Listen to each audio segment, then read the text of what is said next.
Доброе утро, мои друзья! Сегодня я вам хочу показать, как можно оформить ваш камин. Значит, вариантов множество. Самый, в общем-то, дешевый вариант – это вы можете оклеить свою фанеру обоями, любыми фактурными обоями, или же обыкновенными бумажными полотенцами. В общем-то, придавая им такую вот фактуру, не наклеивая ровно, а сделать вот приблизительно что-то вот так вот. Вот видите, да? Тут у меня обои фактурные. Вот. Можно сделать так. Можно сделать просто, подобрав какой-то рисунок из обоев, в общем-то, красивый, и наклеить его в стык. Можно сделать так. Можно создать имитацию кирпичей.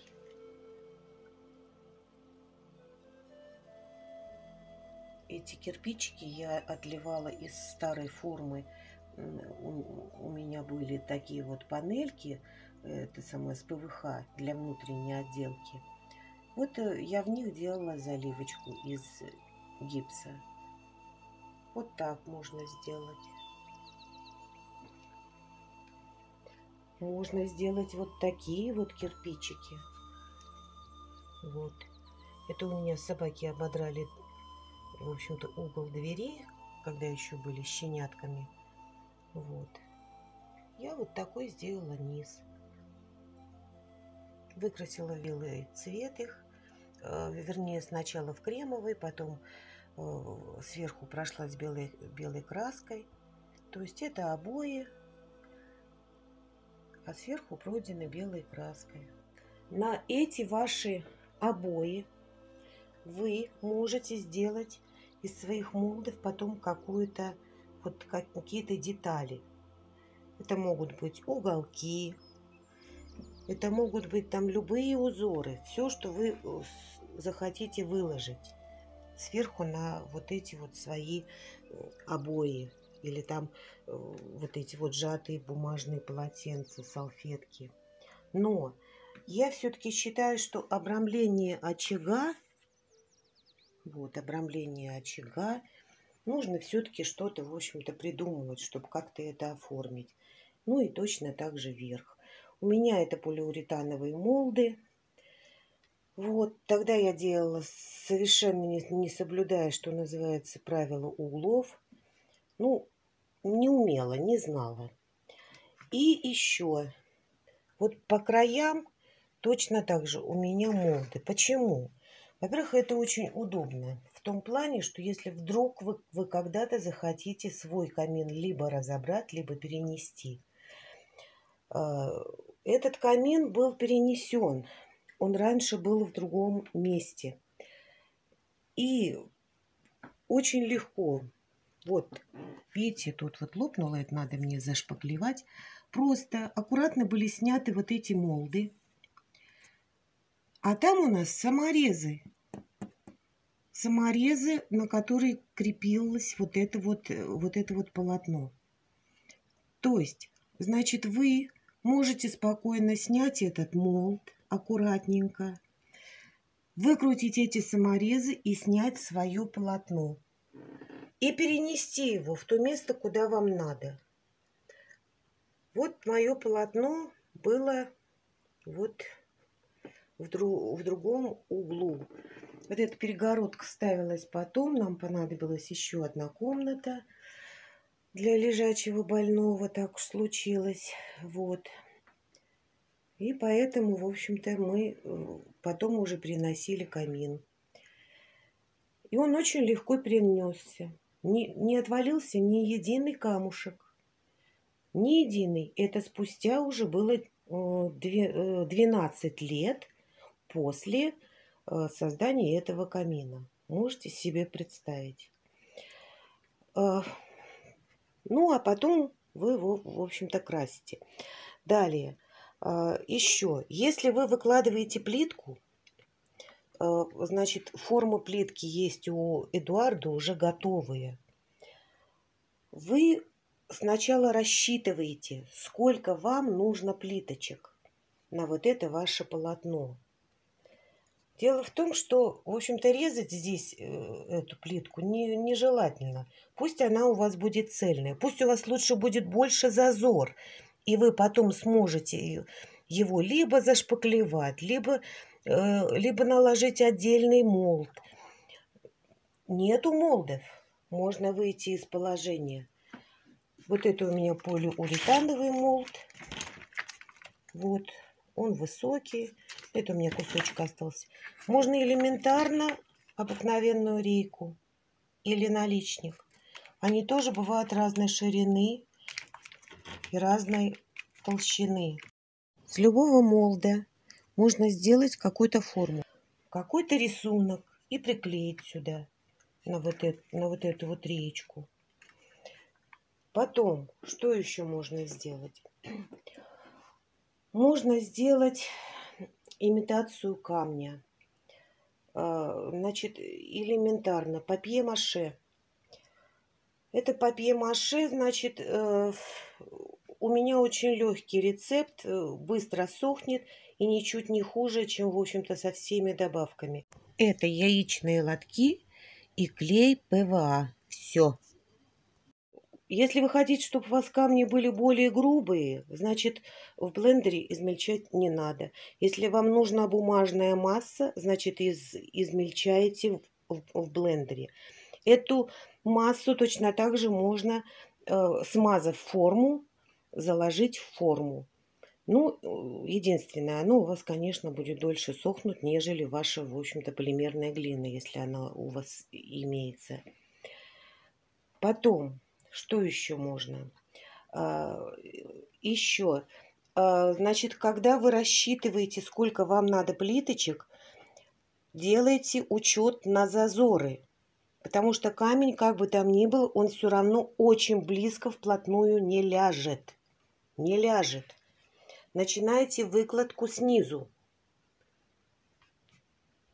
Дальше, значит, мы можем выложить плиточкой. Тут у вас между подоконником, кстати, подоконники бывают любых цветов. Белые, коричневые, зеленые, любые. Сейчас очень много подоконников, они вроде бы как вот такие гладенькие, они вот такое впечатление, что они покрыты лаком. Очень красивые, очень красивые. Но они, естественно, дороже. Вот этот у меня подоконник, ну, вообще дешевка. Тем более у него вот этот вот внешний вот этот край, он вроде бы как вот скошенный чуть-чуть. И поэтому к нему очень легко крепить молдинг. Очень легко. Потом, значит, тут у меня два вида молдинга. Один вот этот, вот он же, вот он же. Второй вот этот, то есть это пошире. Вот он, видите? Я хотела, конечно, все это сделать немножечко не так. Но так уж, ну вот как вышло, так оно вышло. Я повторяю, что на тот момент я этого ничего не знала и не умела. И когда я пришла в магазин, в общем-то, за вот этими вот полиуретановыми молдингами, у меня разбежались глаза. Дело в том, что их настолько много всяких, и узких, и широких, и потолочные вот эти наличники, и это плинтуса, и для пола, ну, всевозможные. Поэтому, зная, что, в общем-то, есть очень узкие вот эти молдинги, прям тоненькие совсем, можно что сделать? Можно, чтобы не покупать очень дорогой, потому что чем шире молд, тем он дороже. Можно купить обыкновенный пластиковый наличник, или там что-то там, или там рейку пластиковую, потому что дерево, оно тоже чуть-чуть подороже, не намного, но все-таки дороже. И вот этот тонкий молд просто приклеить вот сюда. И у вас получится очень красивый этот самый молдинг. Ни у кого такого нет. Вот. Потом. Вот это у меня, это пробковое панно. Так уж получилось, что я его купила первым. Вот. И потом уже я, в общем-то, купила вот этот вот камень. Тоже очень долго думала, как это лучше сделать. И вот тут у меня два вида молдинга. Потому что вставлять два одинаковой ширины у меня не получилось. И поэтому у меня тут, в общем-то, молдинги разной ширины. Но старайтесь, чтобы они были одной высоты. Или, по крайней мере, чтобы не сильно, в общем-то, бросалось в глаза. Хотя я вам хочу сказать, что, в общем-то, это не так страшно.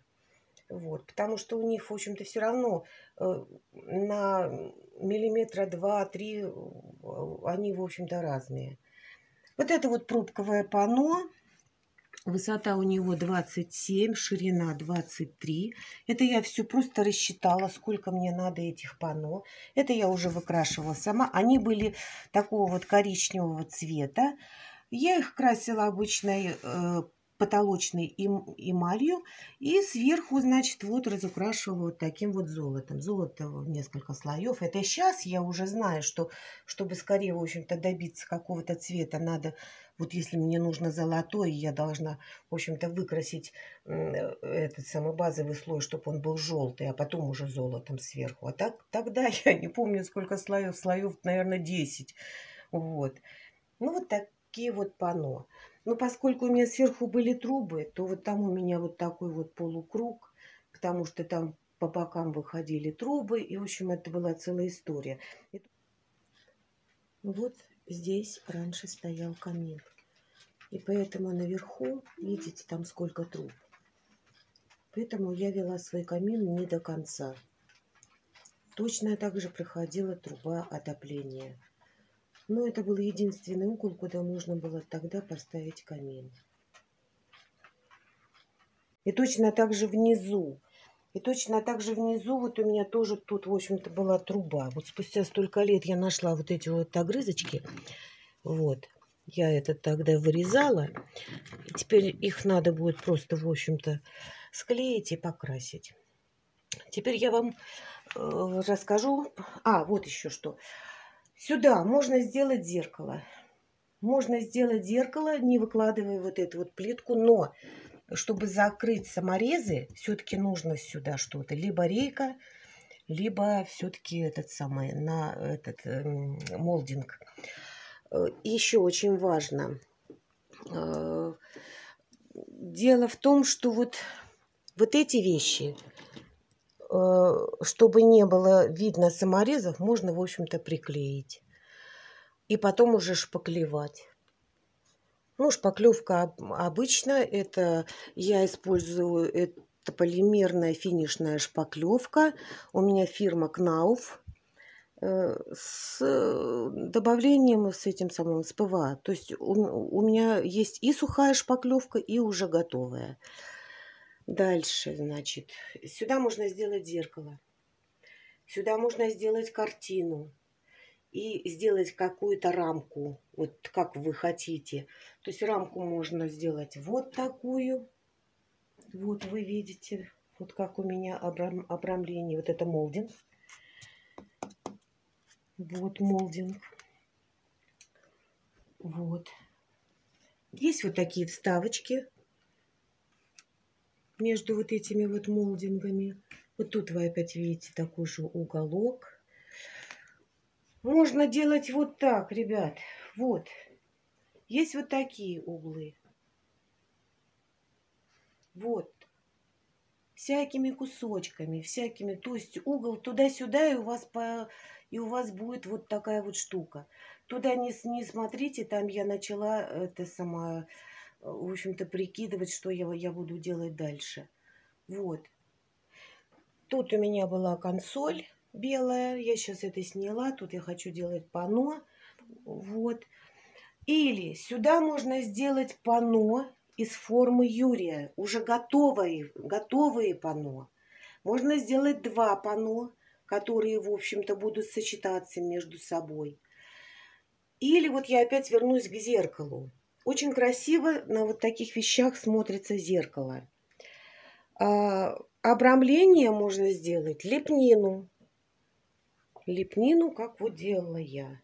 То есть это либо виноградная лоза, самый легкий вариант. Либо еще есть один вариант. Есть еще один вариант. Вот это бумажное полотенце. Вот это просто салфетки. Вот. Это соленое тесто. Это соленое тесто. Это папье-маше. Вот. Это панно цапли от Юрия. Вот такое вот панно. Ну, кто, в общем-то, со мной давно, я уже даже рассказывала, как я делала эти панно. Вот. Тут ничего сложного нет. Но самый легкий вариант. Берете искусственные цветы, делаете раствор, финишная шпаклевка с водичкой. Вот. Окунаете туда эти цветочки, там листочки, цветочки, сушите их отдельно и потом клеите уже непосредственно на фанеру, на жидкие гвозди или на этот самый клей титан. Ну, лучше, наверное, все-таки жидкие гвозди. Вот. Хотя, в принципе, я вам хочу сказать, вот к этой стене, как правило, никто никогда не касается. Так уж получилось, что у нас, в общем-то, рабочая стенка только вот эта. Я говорю вам насчет папье-маше. Почему? Дело в том, что вот эти очаги, это называется очаг, вот этот вот биокамин, у них не греется ни задняя стенка, ни боковые. И вообще он, в принципе, не греется. Подача тепла выходит вот отсюда снизу. Вот даже вот здесь вот у нас эти вот переключатели, которые не нагреваются. Вот я вам сейчас включу, вы посмотрите. У меня тут были угли. Но я их убрала, потому что мой пес Барбос, он еще молодой, в общем-то, глупенький. Он у меня поперетаскал все эти угли, я их вынуждена была пособирать и убрать просто. Есть очаги с имитацией углей. Как мне показалось, он более естественно смотрится. А есть очаг, как будто бы дрова. Вот я вам сейчас включу просто, чтобы вы посмотрели, как это смотрится.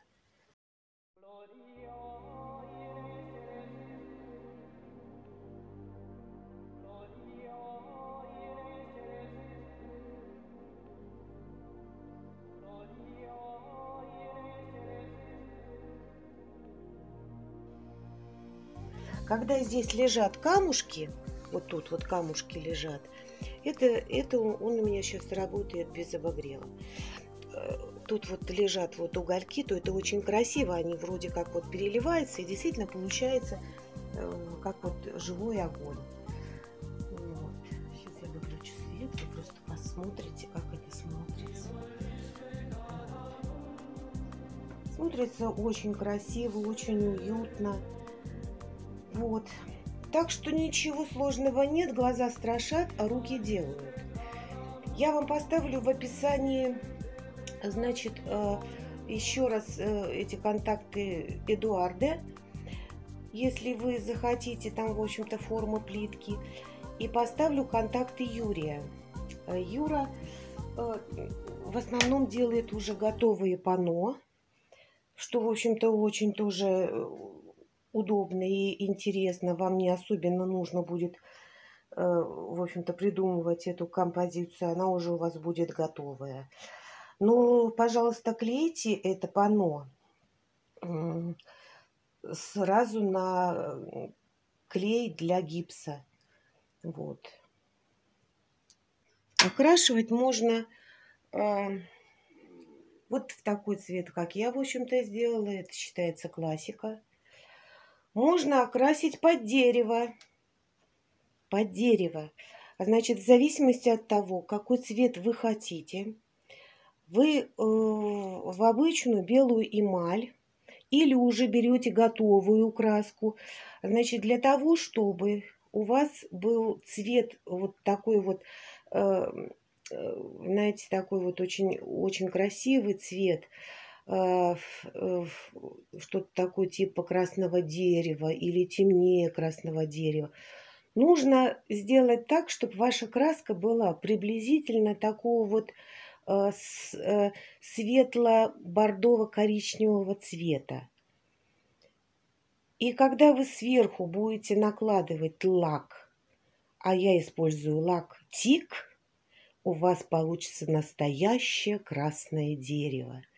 Если вы хотите светлое дерево, вот я вам сейчас покажу свою. Минуточку.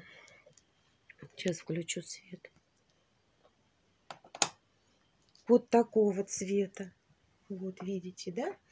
Значит, это я в белую краску добавляла бежевый и желтый колер. И получился такой немножечко оранжевый такой вот цвет. Выкрашивала в этот цвет. Сверху у меня 2 слоя лака Тик. Но лак Тик, поскольку его надо хорошо перемешать перед использованием. Лак Тик фирмы White House.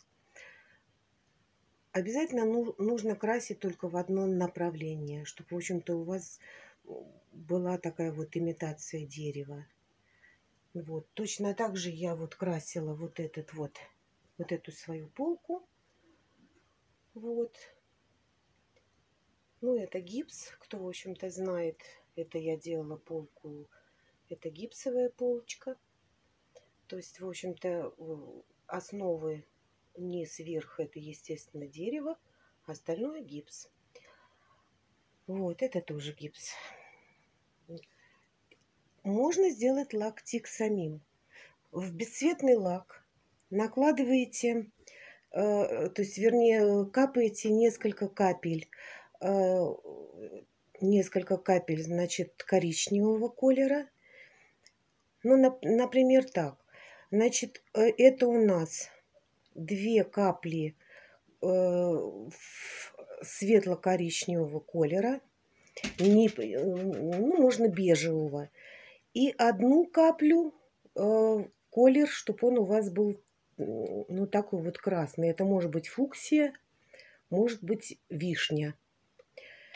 И перемешиваете. Только очень много колера не заливайте, потому что это уже будет не лак. Вот. И, значит, вот сверху по вашему окрашенному вы наносите этот лак. Но лучше все-таки уже, в общем-то, готовый лак Тик. Я повторяю, лак Тик фирмы White House. Кто со мной давно, знает. Кто не знает, задавайте вопросы, если вас это интересует. Я его вам, в общем-то, покажу. Дальше можно окрасить под камень. Вы окрашиваете в тот цвет, который вам нужно. А потом после высыхания сверху, в общем-то, пройтись по выступающим местам либо губкой, либо, кстати, полусухой губкой, либо сухой кистью с белой краской. И вроде как вот сухой вот такой вот по выступающим местам. У вас получится имитация камня. Можно то же самое сделать с серой краской, если вы, в общем-то, предпочитаете серые тона. Также можно сделать малахит, ребят. Ну, с малахитом, конечно, сложнее. Там нужно разводами, значит, использовать темно-зеленую краску, светло-зеленую краску.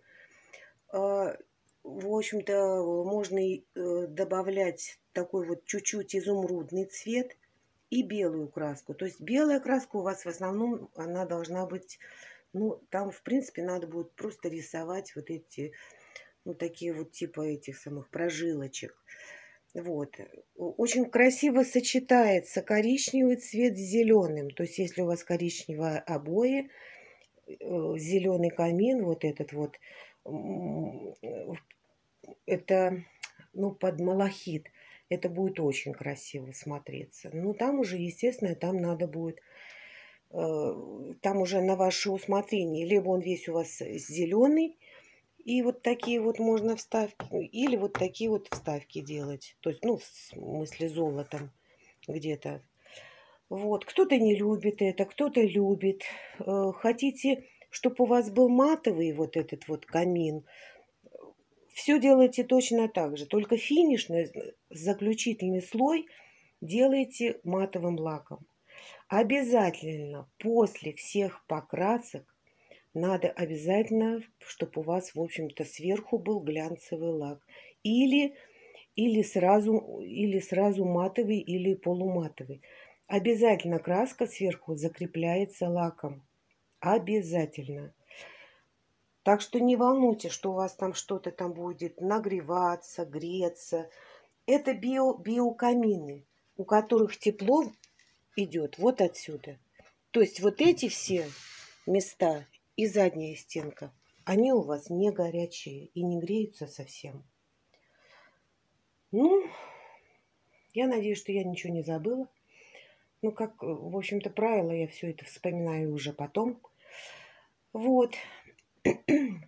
Еще раз скажу насчет того, что, в общем-то, видов оформления очень много. Пусть лучше у вас где-то останется зазор, нежели вы, в общем-то, вы будете резать плитки. Плитки все должны быть цельные. Лучше их потом заложить либо молдингом, либо сделать какую-то лепнинку. Видов лепнины могут быть разные. Вот, пожалуйста, калы. Вот, пожалуйста, вот такие вот типа колокольчиков. Это может быть виноград. Да все, что хотите. Можно придумать все, что хотите. Даже вот эти вот примитивные цветы в лепнине очень красиво смотрятся. А что тут лепить-то? Тут и лепить-то нечего. Взял там этот самый кусочек теста или кусочек массы, вылепил вот такой вот полку, этот самый кружочек, склеил, приклеил, а посередине или горошина, или бусинка. Все. Точно так же с листочком. Форму листочка вылепил, зубочисткой тут вот это вот все это, в общем-то, понадавил, изобразил вот эти вот эти самые прожилочки. И все. Вот у вас листик. Есть фигурные вот эти вот ножницы. Обрежьте вот эти вот краешки фигурными ножницами. И у вас вот эти кончики будут зубчиками. Можно взять искусственные цветы старые, только единственное, их надо будет вымыть. Отделите цветочки от стебля и листочки от стебля. Сделайте раствор, финишная, полимерная шпаклевка с водой. Или же гипс с водой, но чтобы они были такие вот жиденькие. Окунули, на газетку положили, это дело подсохло. Не полностью там у вас все это получилось, так как вы бы хотели, еще раз окуните. И вот так до желаемого эффекта. Подсохнет и прилепили. Значит, стебли элементарно. Берете, значит, бумажные полотенца или салфеточки. С этим самым мочите в ПВА и клеите прямо непосредственно на стенку. Я обычно делаю как? Я обычно делаю первым делом стебель, потом к нему уже леплю детали, и уже после я вот леплю вот эти усы или там хвосты, в общем, все, что вы хотите. Ну вот. Кстати, вот эти вещи я хочу перекрасить. Не люблю я все-таки цветные. Вот. Сделаю немножко иначе. Ну вот и все, пожалуй-то. Вот и все. Ну, вопросы будут, спросите. Я, в общем-то, стараюсь отвечать всем. Ну все. Всем пока-пока. Запрашивайте биокамин. Вот приблизительно вот такой же камин и даже с такими же размерами. Сейчас, в общем-то, у нас в Москве стоит 10, что-то такое 400, что ли. Ну, это, в общем-то, ну, Москва, как обычно, она накручивает хорошо. Значит, в общем-то, в ваших самогородах это может быть дешевле, дай бог. Ну все, всем удачи, всем пока-пока. В общем-то, кому было интересно, ставьте лайки. И я жду новых подписчиков. Я, в общем-то, рада каждому новому подписчику. Все, на сегодня все. Давайте, пока-пока, ребятки. Удачи вам в вашем творчестве.